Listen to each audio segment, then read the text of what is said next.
Bruno Robin est directeur d'une école primaire dans le Nord. Il a appris avec émoi la semaine dernière le suicide d'une de ses consoeurs en Île-de-France. Dans la lettre qu'elle a laissée avant de passer à l'acte, elle y décrit les difficultés à accomplir son métier.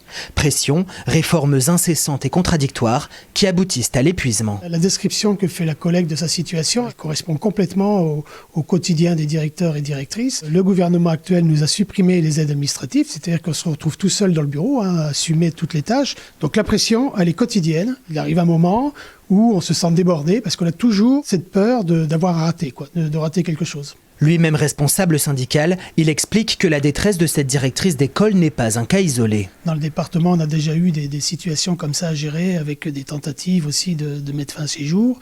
On est en crise parce que les collègues ont le sentiment de ne plus pouvoir travailler sereinement. Laurent Demol est également directeur d'école.